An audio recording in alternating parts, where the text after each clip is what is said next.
Alright, now that that's done, before we get on to business, this thing right here, opening roads, this will give us an opportunity to upgrade the city that we're at now. So, let's start this. I told you, the whole situation is rotten. A woman named Lizette slurred insistently and pounded the table. She was well into her cups. Hey, are you listening? We need to build a highway through the forest. That's all. Thank you for your consideration. I like how they clearly just put like makeup on her to like make her look like she's drunk. Funny. Funny of you, Project Soul. By the end of her short speech, he was standing on the table and shouting to the entire room. Anyway, you're a dirty adventurer, right? Don't try to fool me. Elizabeth squatted down on the fridge and peered into my eye holes. Gotta make that clear. We have to go to the village chief about our plan. I'll go back to you in the morning. Good night. Like, she just passes out right there. And I can see the makeup is gone. So yeah, now she is sober. Good morning. It's time to have a discussion with the village chief. Without waiting for a response, she tugged my arm and led me to the chief's house.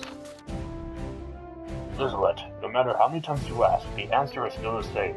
The villagers fear the forest. It belongs to the Hidden Village clan. If you try to build a road through it, who knows what trouble may come. But without a road, the village is doomed.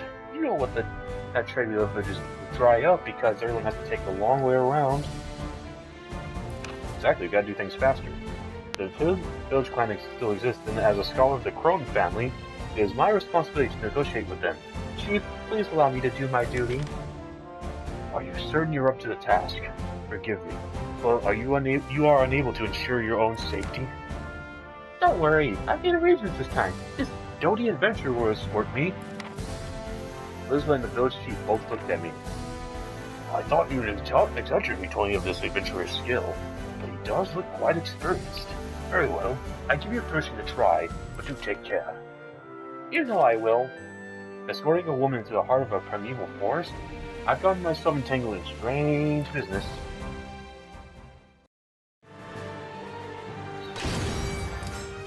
So yeah, this hidden village, similar to the stuff with Jihan, I actually have to travel out to go to it. It should be under, yep, it's right under Tira's mission, which I'm not gonna do. There we go. Alright, I was a little worried I was gonna get hit by something. So yeah, Tira, just sit there and wait. Time to deal with the actions. Reduce your enemy's will to win. Oh yeah, and I got myself a new weapon. As a city gun, why not? And what I got here is some Port Kakuni, which in this place gives you all damage. That's something I'll definitely need. It'll definitely come in handy later in my adventure. Alright, the match begins. We move deeper and deeper into the trees, feeling eyes on us all the while.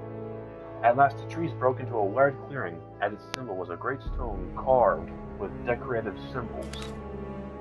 Oh, here we are. That's the ancient altar I've been looking for. I'll put this on top and... Isla poured an odd power onto the altar and set it alight, sending a foul-smelling purplish smoke into the air.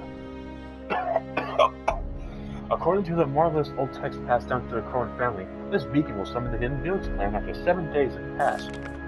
We need to keep the fire going until they show up, so we have to make turns tending it. Man, that doesn't sound like a complete pain in the butt at all. Well, it's been 7 days. Keep the fire. How long do you tend to linger here? Eek! There was a young man standing behind Lizette. It was likely his gaze we felt all this time. His clothing was not at all similar to the other villages nearby. Where did you come from? Are you lost, by any chance? I am Omid, warrior of the Hidden Village. Why are you trespassing in our forest? You're from the Hidden Village, of course. Seriously? Judging someone on appearance alone, are you? I can see why the elders hate outsiders so much. You summon your senior, yet you dare to doubt me? As I was wondering who this figure was, Lizalette spoke again.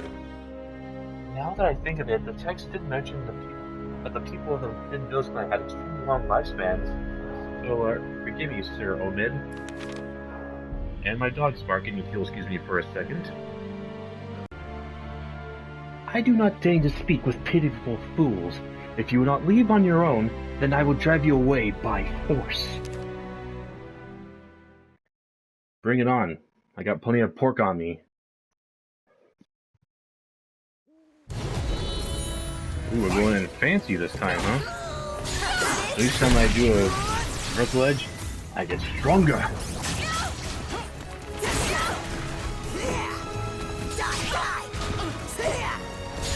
Come on, make me stronger, boyo. Ow. Haha, split the legs.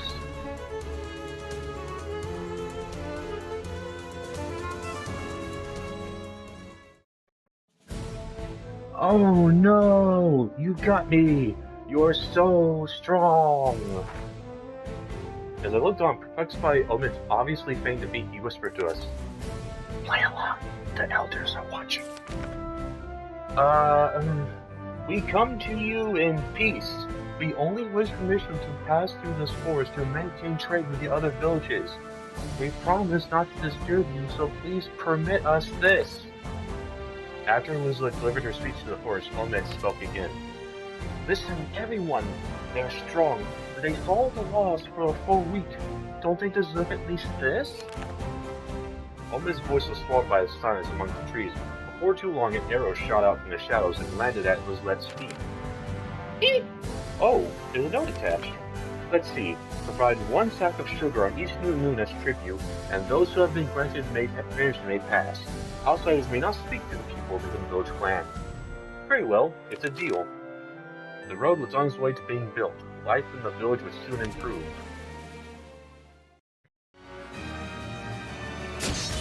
Again, dark. I may be going the dark route, but doesn't it feel nice to help people once in a while? Now that's gone bigger. Let's go back to business. Bad news and blades. Bad news was waiting for us when we returned. Aswell lived. It seemed impossible that anyone could have survived, but it was the truth. According to our intelligence, Aswell was seen meeting with his followers. He delivered a message to them. 2 months from now, when the moon is full, the ceremony that shall save humanity will commence. His followers have already begun moving. They appear to be heading to Ostrheinsberg Castle, where the ceremony will no doubt take place. From what we have learned, this castle is located on a Lee line, and it serves as a focus for his spiritual energy. 2 months' time during the full moon, the stars will align to their yearly high, and the natural energies will reach their peak. Natalie fell silent, a grim look on her face. Next to her, Dion let us out loud a sigh. So he tends to tap in the power of the heavens and the earth. How could he have survived? I thought this man was an imposter at first, but this plan has Aswell written all over it. However, if he is alive, then there's hope for Sir Grow. Dispel such thoughts, Dion. Even if Grow is still alive, it is likely he has become an outsider. We have no time to waste searching for him, and when we next meet, we'll be likely forced to kill him. If the aim of this ceremony, Aswell spoke of, is to create the ultimate seed, the situation is grim indeed. We must act without delay. I agree. We need to rally together to put an end to Aswell's machination, and stop him from bringing about calamity. The only time we'll have to be able to locate Aswell for sure is when he's at Ostrheinsberg Castle for the ceremony. That's when we make our move. Nally and I will return to headquarters to prepare. Under normal circumstances, we would demand you accompany us. We were tasked with keeping an eye on you. However, we owe you much. So what do you wish to do, Talamatas?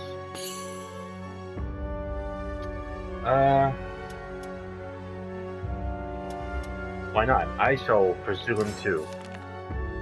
You wish to strike before the ceremony? But without careful preparation, you will likely have to fight your way through every last one of his followers.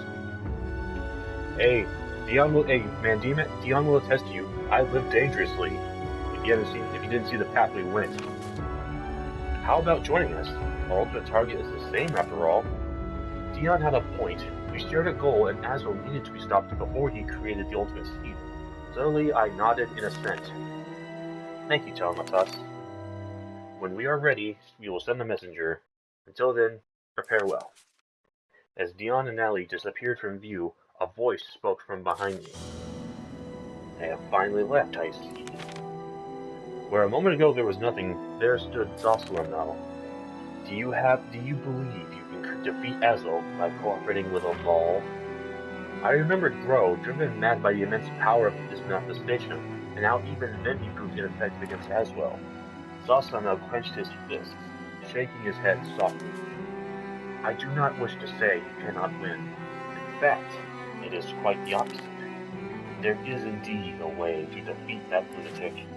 Telematas, you have absorbed the power of a multitude of astral fishes. I believe that you have gained the strength to be able to resist the astral chaos. That strength is the key to victory.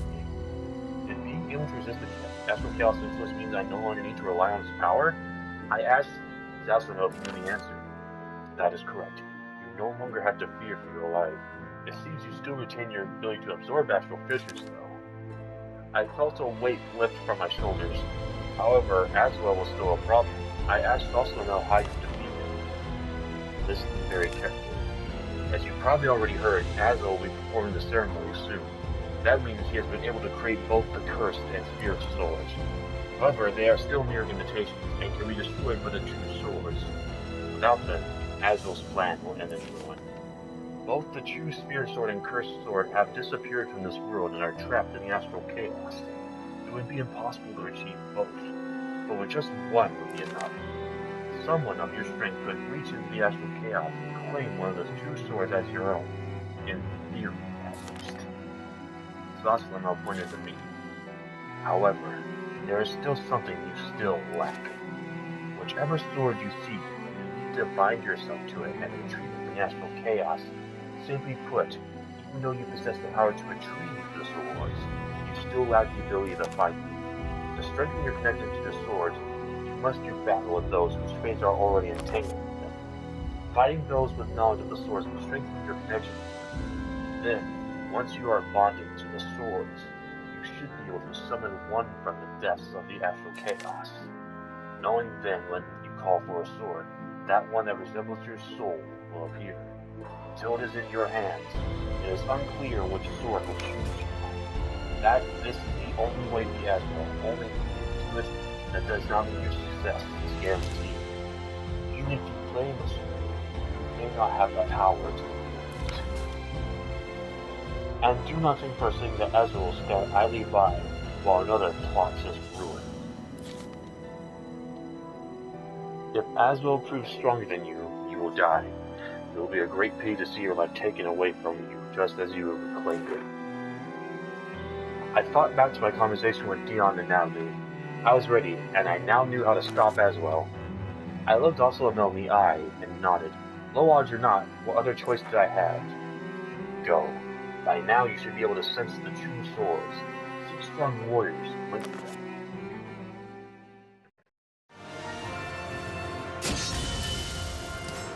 Thanks for the extra cash, I'm gonna need it. So now I actually have to go out and adventure, explore, and actually find the people. And first off is the ninja who seals. Does she go?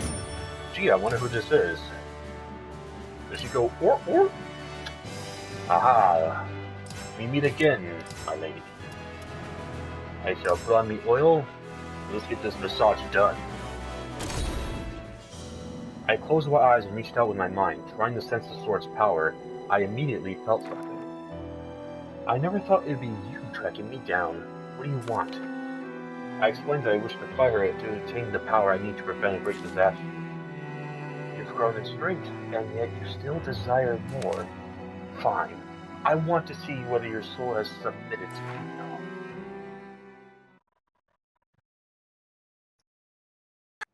Battle 1.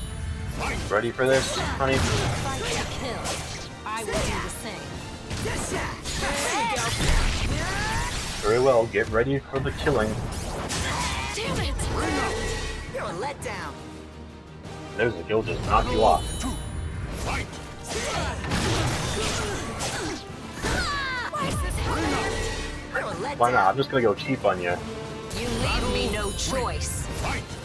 Hockey, if I take your point, doesn't resort to knock you off the cliff. Am I evil?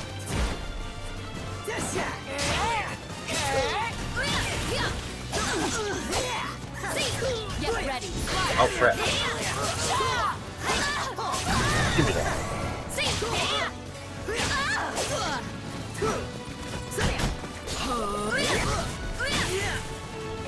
Ow, she bonked me right off the thing.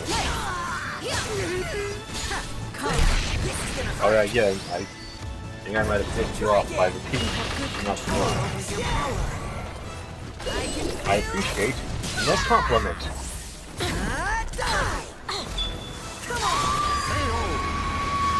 Here's a compliment right back to you. Baby!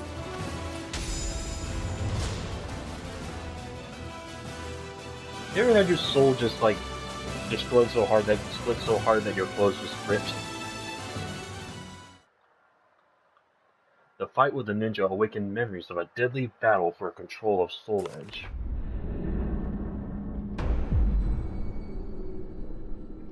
Look at that memory. Good. I did not sense any evil from you. So, have you learned something? I nodded and thanked her, and went on my way. Once again, I closed my eyes and reached out with my mind, hoping to detect more warriors linked to the swords. My connection with the blades was not yet strong enough. Oh, we're getting there. Your soul surges And in thank you your for the body. extra moolah. It's just right above me. The Holy Warrior's prayers.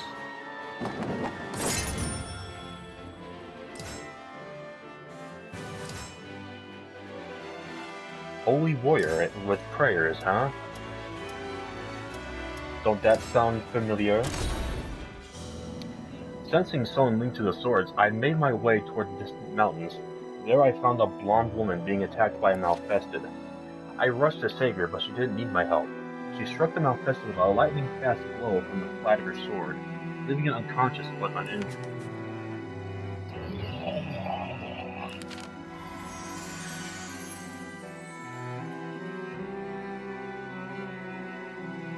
She placed her palm on its head, and the evil within began to slowly disappear. Be still, and fear not. Forgive me. I couldn't control myself. How could I attack another person? What have I done? Evil made you its victim. You have nothing to feel guilty about. It is my duty to help those plagued by darkness. Just thank the gods that I reached you in time. Thank you. Thank you so much. The woman urged the man to rest, but he rose unsteadily to his feet. Saying he was worried about his friends, he left. After he disappeared from the view, the woman turned to face me. Greetings. My name is Sophitia. Do you need something? I explained that I wished to fight her in order to obtain the power to stop a great disaster. She stared at me for a long, thoughtful moment, then nodded. Very well. I sense an unusual power within you. I wish to know the truth behind it.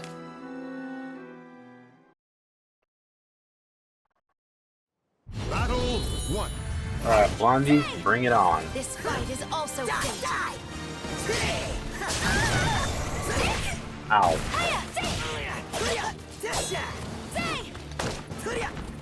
Bam. Come on now. How's this? Ow. Come on now. How's this? I won't let you. There you go. Boom. Knee to the face. You're a letdown. Battle 2. Fight!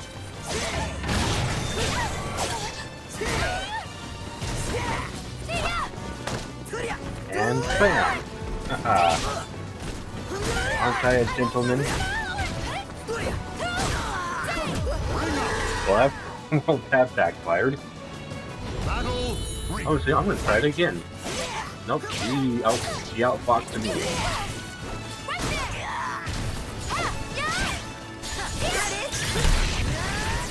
there! And... Oh. That shield won't help you again. Told you so.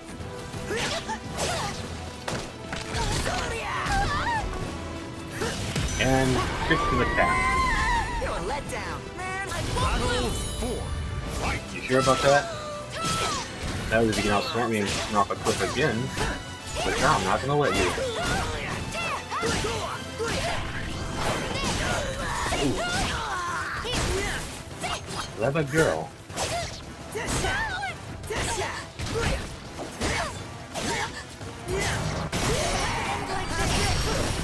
First off, it will end like this. Oh.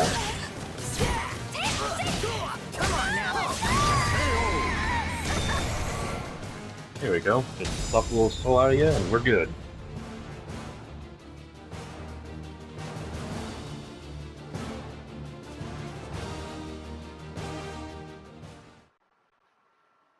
The fight with Sulficia awakened memories of a deadly battle for control of Soul Edge.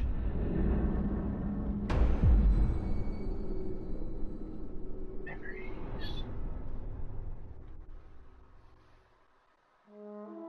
How could such a power reside in a person without consuming their mind and soul? I have never met another such as you. Before our exchange, you spoke of wanting to stop a disaster. I believe you are telling the truth. I think so, Sulficia, and she clasped her hands to her chest in prayer. I shall pray you never stray the path of righteousness. I would say if all organizations saw what she did that Malpissa, they would be jealous.